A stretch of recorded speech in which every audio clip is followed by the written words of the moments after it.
Hello, welcome to another VBA tutorial. In this tutorial, we are going to talk about loops in VBA. We're going to cover do loops, do while loops, do until loops. We're going to cover for loops and for each loops. And we're going to do them all within VBA. As always, you can check out the code in the description below. Let's get started. Here's our first example. We're going to cover a do while loop.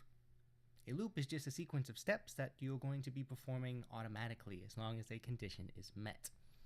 To see this, we'll look at our first example, a do while loop example. You can see here is our do while loop, and here's the condition.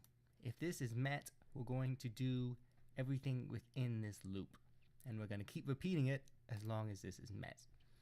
So if the number x, the variable x, is less than 5, then we're going to print out the number, the value for x.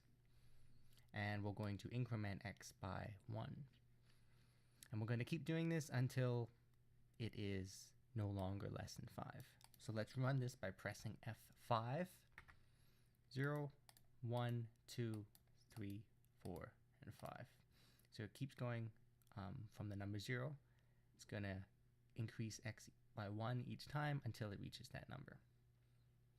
Our next example is a do until loop, which is almost the same as a do while loop, except the condition is reversed, it's inverted. Here we have x is less than 5, keep doing it. The do until is as long as x is not meeting this condition, do the loop. It's almost the same thing, and it's a little bit confusing, I guess, but it's handy sometimes. So in this case, we do this until x is greater than 4. And I've also added something called a exit, which is going to break out of the loop prematurely. And this is handy when you're doing some complicated functions and you need to break out of the loop ahead of time. So normally it's going to increment x, and it's going to do the exact same thing we did above. We're going to go start with x is equal to 0, and then 1, 2, 3, 4, 5 to break out. That's what this is doing. However, we're going to break out of the loop early. As soon as x is equal to 2, we're going to exit out of the loop.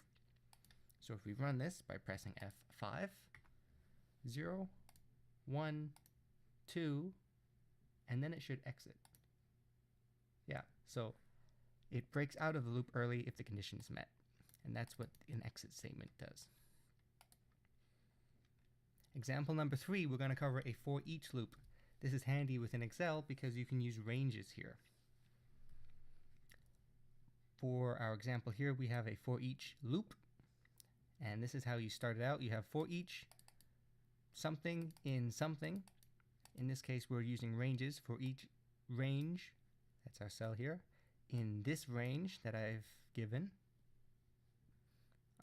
I'm making the cell value equal to a number, and I'm just increasing the number by 1. Let's put this at the end.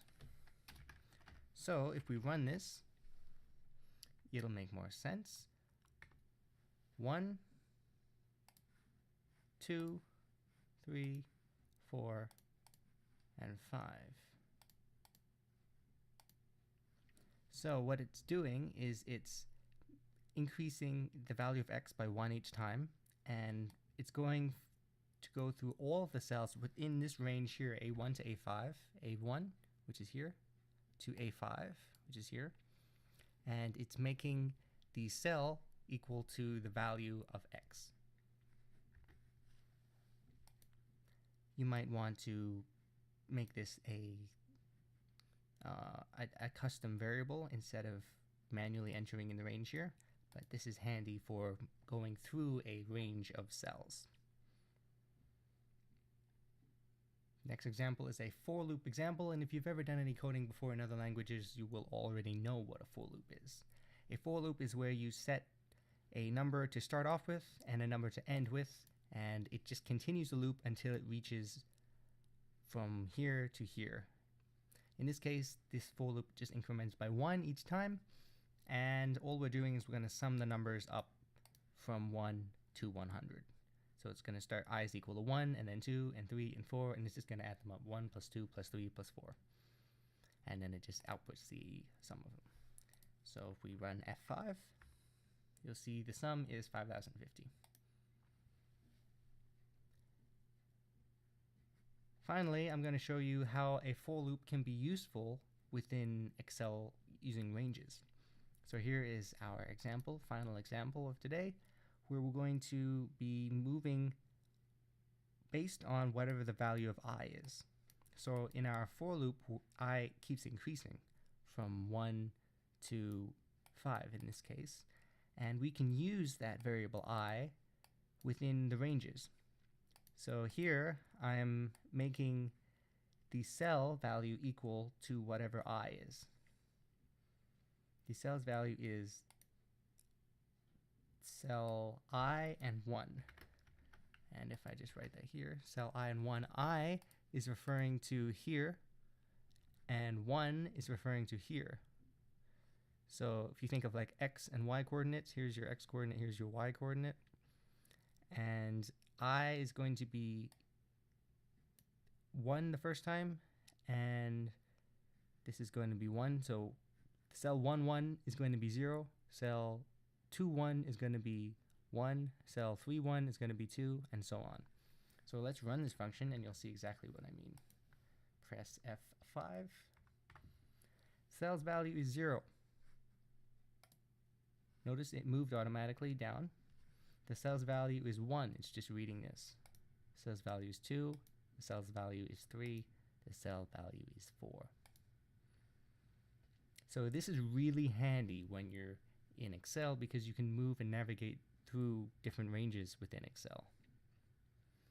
So hopefully that was helpful to you. We covered do while loops, we covered do until loops, we covered breaking out of loops, we covered for loops, and we covered for each loops, and also how to use ranges within them. As always, check out the code below for all the code that you saw in this example, and we'll see you next time.